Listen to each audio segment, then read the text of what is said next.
And good afternoon to everybody. It is now April 15th. April 15th is Good Friday, so you get an extra weekend with your taxes. I don't know what that really means, but it just kind of does. So Monday is tax day, not today. Today is Good Friday. Today is also the day before the last day of races for April. The last day of races for April over at the EPCAL in Cavalton. That is Racetrack Nut Street. If you don't know by now, if you've been following me, you don't know by now. I don't know. But anyhow, so it's Racetrack Not Streets, the website for the whole thing. Tomorrow is the last day of races for April. Really excited. Really excited about that. The weather looks good, so that's fine. Should be nice and consistent. To be a cloudy day from the last I heard, which means very consistent track surfaces, the rest of that. I'm sure with the setup of the cars, all that stuff kind of means something, as that goes along. I don't really know. I've never driven a race car, never driven a drag car and did that kind of a thing. Been in a go-kart, been in a little Capri, went around a circle, did a spectator drag racing there. Run with Jabrunga is what it was called there. This one's a little bit different. This is spectator drag racing. When I got started with it, I really didn't get that. I think, these are like, drag racing, it's the big cars and all the rest of that kind of stuff. Well, the reality is that, yeah, I mean, there's certainly some of those cars. There's some nostalgic cars that are there. There was a gentleman with his car. They used to race at Islip Speedway. When Islip Speedway had a drag strip, you are talking a long, long time ago. There's other cars that raced at National Speedway. We're talking a long, long time ago. National Speedway was based in Mauritius. Islip Speedway, believe it or not, was based in Islip. Then you had Freeport Speedway too. I don't think Freeport was ever a drag strip. And you currently have Riverhead Raceway that's going on, which is a circular track. So from a drag strip standpoint, straight line, this is it. This is the only game in town, and it's temporary still. Temporary. Well, the question is that does it make sense for it to become a permanent facility, whether it's at this location or another location? My humble opinion, the answer to that is yes. So here's what I've seen out there. One, you do have some of those cars. Two, most of the cars have got license plates. Most of these cars are street cars, modified, yes, some a little bit more than others, many of them not. Many of them just cars you buy right out of a showroom and bring them out there and race the car. Drag racing is different than what I did. What I did, it was years ago, but whatever is a circular thing, it was a different kind of stress on the car, a little bit more dangerous because you're going around a circle, so you're turning and the other person is turning. You're racing side by side, trying to get track position as that goes. It's only one lap, but still, it is there. If you're really being competitive, this one, no track position. Doesn't make a difference. You're in your lane, they're in their lane. That's it. That's really it. And actually, you might be racing against the other person if you so desire, or you just might be racing against yourself. You're not you're not really going head to head. There's no prize when it comes to that. Look, if you're going up against, your father, your brother, sister, mom, friend, whatever, maybe a little bit of a grudge match going on over there for that one. But for the most part, the cars are just kind of picked relatively randomly, try to match up cars that look like they're about the same speed, a little bit more exciting to watch from the spectator standpoint when it's a close race getting down there. But from a driver's perspective, my guess is that you're really racing against yourself. And when you get that time slip, you're getting the time slip that says how fast you went, what your reaction time was for you, not your reaction time based upon the other person, not top speed of car based upon the other person, but just you. Just you. So it's different. It's totally different. But with most of these cars, street cars, there's a few different things with that, especially the ones that are coming right out of the showroom. This is what I wondered too, is like how many of the drivers, newer drivers across the board, forget about out there, right? I'm talking newer drivers across the board, really understand how powerful their car is. Years ago, I took a defensive driving class, not classroom class, but getting in a car class and learning how to handle that car. I had to go all the way up to New Hampshire for it. And yes, that would be one thing. Wouldn't it be nice to just drive out to somewhere in Riverhead, Calverton, as it may be, to learn how to drive a car, uh, when how to drive a car, not to drive a car more aggressively. I don't want to phrase it like that, but to avoid something in a moment's notice and understand the strengths of the car and the strength of you. And that was the big thing I learned out there when I did that defensive driving thing. It was really mostly in the slalom exercise that we did. So what it was a mid-sized car. I forget what kind. We were each individual person was behind the wheel. We were shown what we were supposed to be doing, and then we got in the car and tried to do it. Tried to do it. So we went to slalom course. It was all flat, stuff like that. We had to swerve in and out of cones. Hey, no big deal. You turn the car to the right, you turn the car to the left, you can do the whole thing. You try to do it as quickly as you possibly can. Now, all of a sudden, here's what you learned. One, if you're going too fast, making the turn, the car's not as responsive as one would think. It's not turning on a dime like a Formula One car. And number two, you get to learn about your own capabilities or lack of capabilities. And that's a big deal. And this is what I wanted to do. You go into a showroom, you buy yourself one of those cars, high performance vehicles, easy enough to do. Do you really understand the strength of the car and the strength of you? This was something that Pete Scalzo had brought up. And I think some of the reason behind the naming of the website, Race Track Not Street, to race the car on a track, not to race it on a street. And it's been mentioned a couple of times over that you could go out and buy cars today that are very fast, that you don't need to modify them like they did back in the 60s and 70s, where in order to get a fast car, you had to do your own work on it. They weren't that quick coming out of the showroom. Now they're that quick. They are that quick coming out of the showroom. So if this does become a permanent facility, one thing from a personal note is the fact that it would be interesting to see defensive driving classes out there. New drivers, high school students, people just getting their license for the first time, maybe people that have gone through need to reduce some points, maybe people that are come through had some issues when it came from driving, maybe people that want to see what they can do, build up a little bit more confidence in the car, maybe people, and this is what took place out there too, there were a few people out there that were thinking about becoming race car drivers and driving competitively, maybe not professionally, but competitively.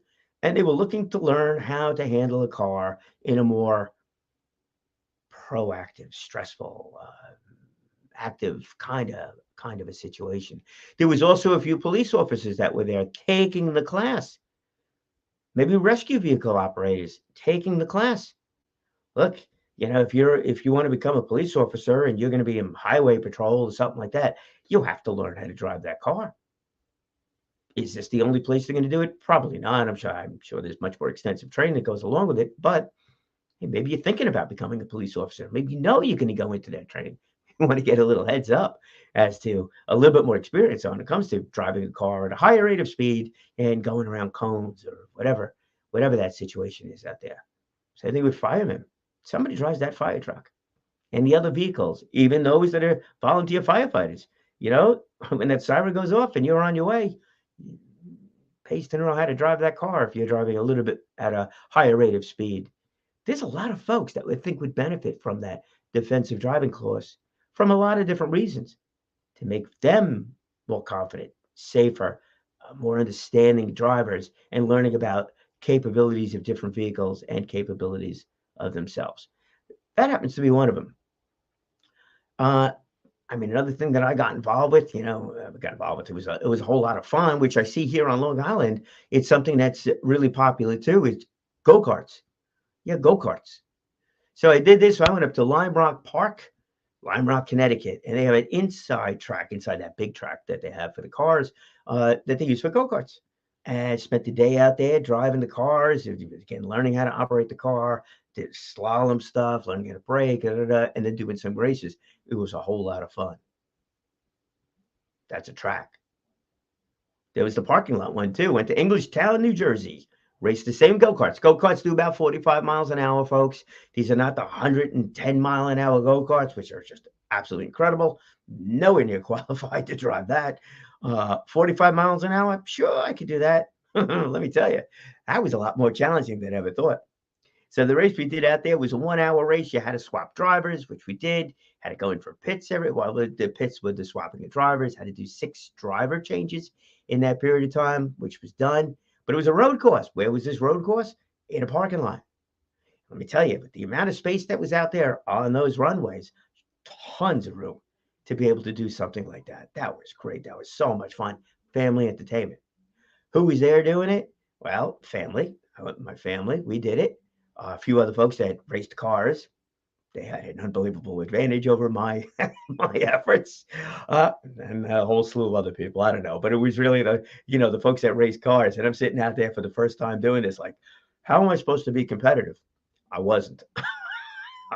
I wasn't. I think finished 30 out of about 40 drivers or so, or 40 teams, but whatever. But it was a load of fun, family fun, super safe, great stuff.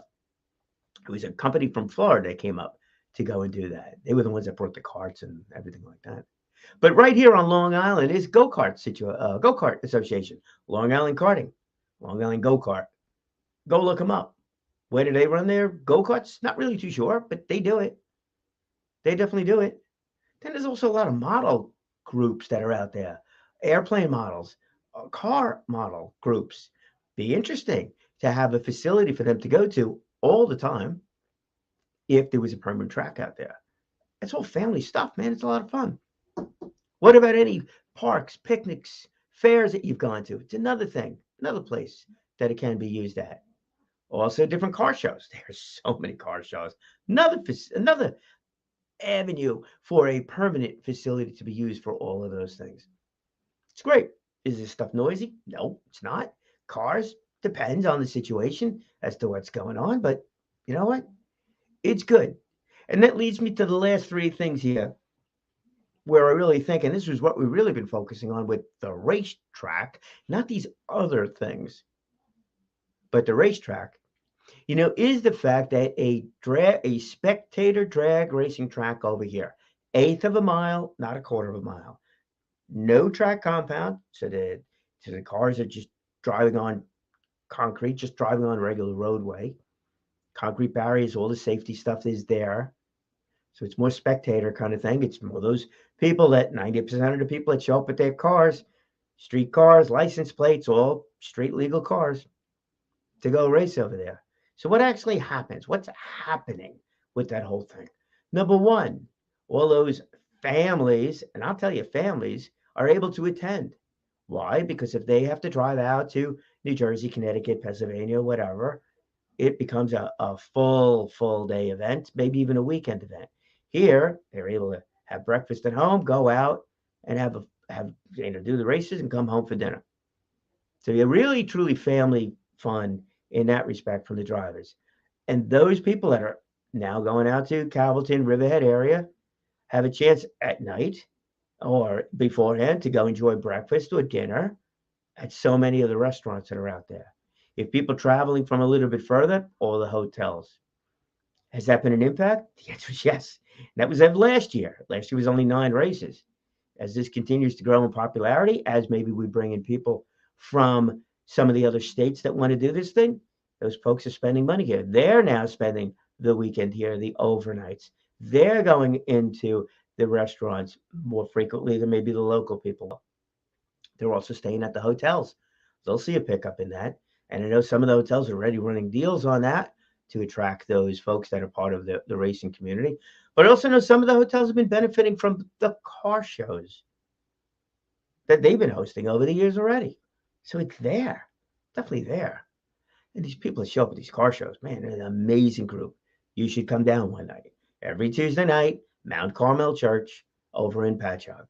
Bring a food donation to the church. It's nice to give food out. They give food to the church. They donate it out. So you got that economic impact from a local level. You also have that tourism standpoint from possibly bringing in tourism dollars from other places, folks in Connecticut, Jersey, Pennsylvania, coming out over there. That stuff is going to be an impact as that goes. Entertainment, obviously. Look, it's very inexpensive. You get tickets, you go, you have a good time. Under 10 is even free at this point. Just enjoy it. Definitely enjoy it on a beautiful day. It's just so nice. So nice to go and do. And the other side of it, and I want to leave with this aspect of it.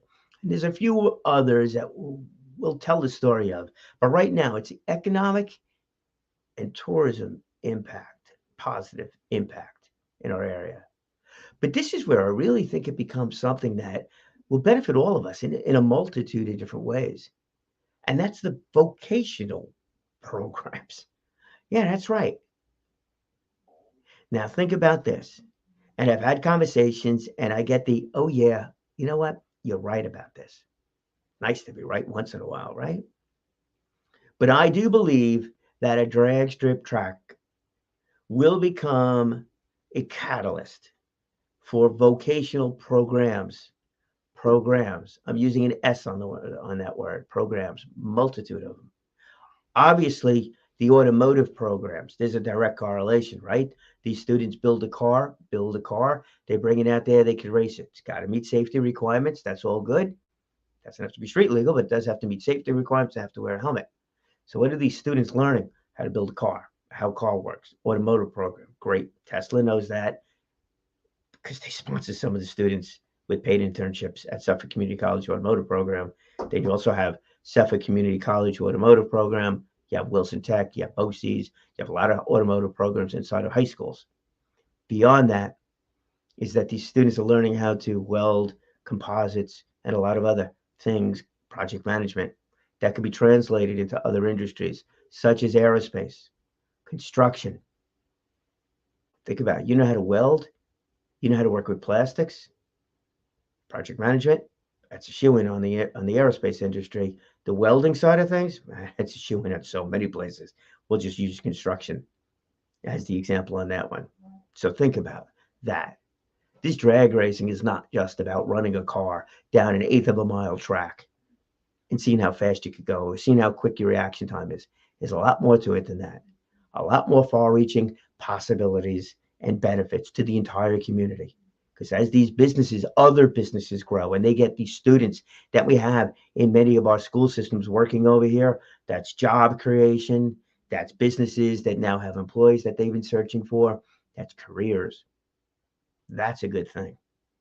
And that is a long-term sustainable answer to the many jobs that remain unfilled, to the many students that are looking for careers, not just jobs, and for the continued growth of tourism on Long Island that benefits all of us as people spend their dollars here. And that is what I have to say on that topic. I'll see you this Saturday, and I'll see you August throughout October. Going to be a whole lot of fun. Happy to chat with you about that. And you'll meet the sponsors there. You can ask them about this stuff. The non-automotive sponsors, ask them. They'll tell you. And you know what they're going to do? They're going to speak well. They're going to speak often. And they are definitely living inspired and helping others do the same. Have an absolutely great day.